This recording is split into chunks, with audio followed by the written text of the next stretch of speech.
Hello, History and Heritage Explorers. We are here in Springfield, Massachusetts on 74 Fairfield Street, and behind me lived a very famous doctor, Dr. Seuss. He lived here from the time he was 2 years old until he went to college. So let's learn more about the life of Dr. Seuss.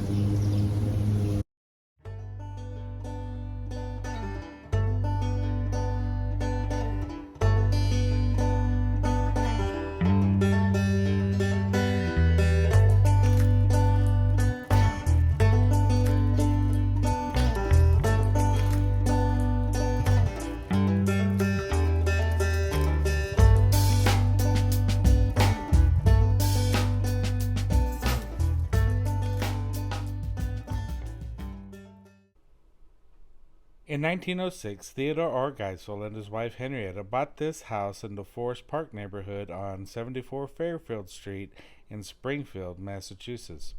They had three young children: 4-year-old Margaretha, 2-year-old Theodore, known as Ted by his family, and newborn Henrietta. Sadly, Henrietta, who was born the same year that the family moved in, died of pneumonia in 1907 when she was just 18 months old. Her funeral, like many in those times, was held in the family home. The Geisel house was never too far from their extended family.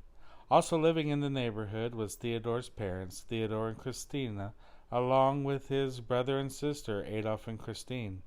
Down the street, on 20 Fairfield Street, lived Henrietta's mother, Margaretha Seuss, along with her daughter Bertha and Bertha's husband, William H. Klein. It was here that young Ted, who would grow up to become children's author Dr. Seuss, spent all but the first 2 years of his childhood. He sharpened his art skills, doodling on the walls of his and his sister's room. He expanded his imagination by exploring the nearby Forest Park. He attended Summer Avenue Elementary School and Forest Park Middle School, both of which were within walking distance of his home. For high school, he went to Central High and graduated in 1921. In the fall of 1921, Ted left home to enroll in Dartmouth College in Hanover, New Hampshire, where he graduated in 1925. Ted afterwards left America for England, where he attended the Lincoln College at Oxford University, although he did not graduate. After, he returned to the United States in 1927 and moved back home to the house at 74 Fairfield Street, and it was here in his upstairs bedroom that he drew cartoons and submitted them to different magazines. One of his cartoons was ultimately published in the Saturday Evening Post on July the 16th, 1927. For this work, he was paid $25, which was a lot of money back then. Ted moved to New York City and began working for Vanity Fair and Life magazine, as well as other publications as an illustrator and humorist. He eventually decided to write a children's book.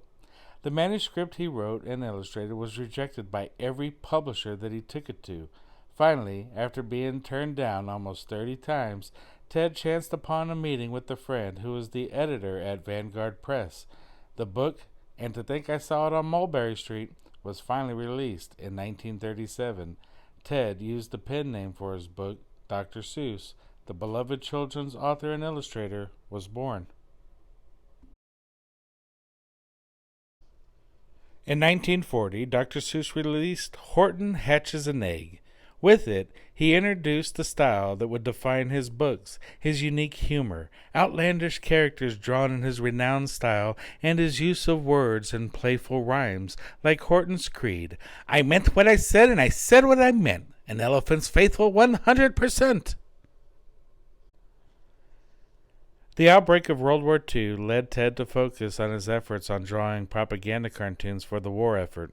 He served in the U.S. Army from 1942 to 1946 and was assigned to the documentary division. Ted created posters warning of the dangers posed by Hitler's Germany as well as Japan. He also worked with famed Warner Brothers animation directors Chuck Jones and Fritz Freleng to create a cartoon short featuring a bumbling GI named Private Snafu.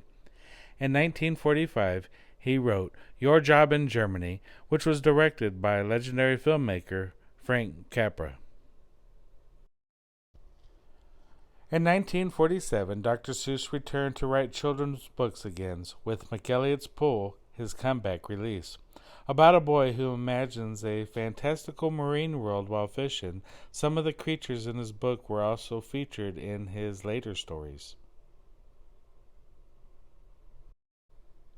1954 saw Horton the loyal pachyderm return in Horton Hears a Who to protect a tiny speck of a planet known as Whoville.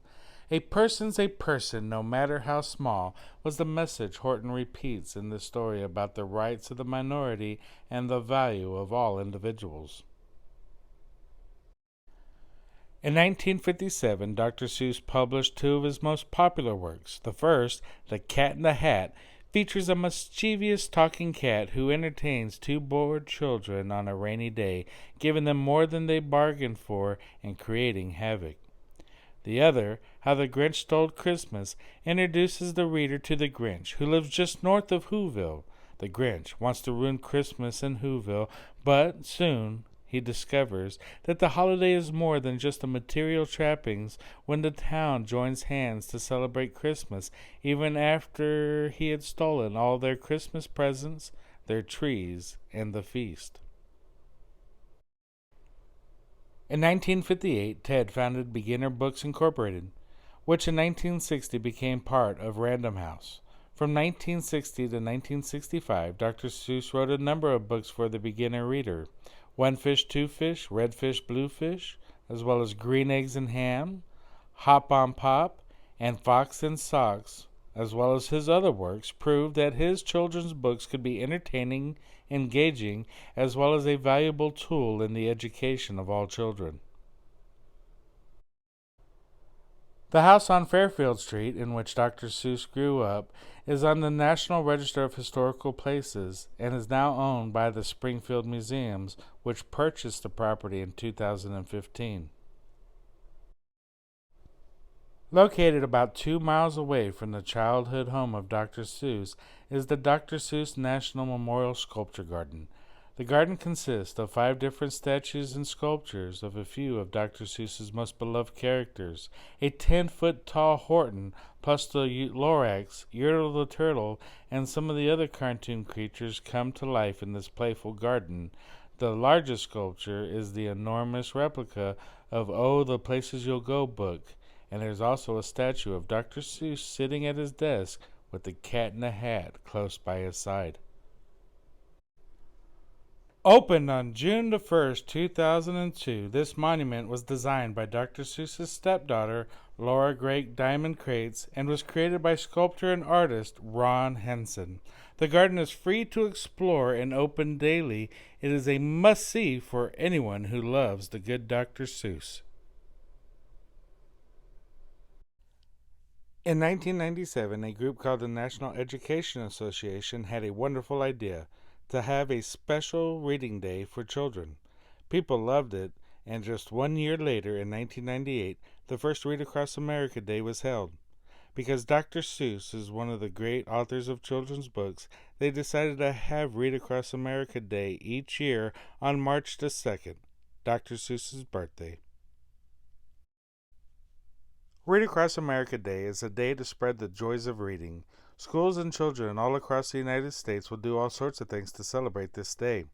They may have book reading or bookmark design contests. Some might even hold book fairs or have book giveaways.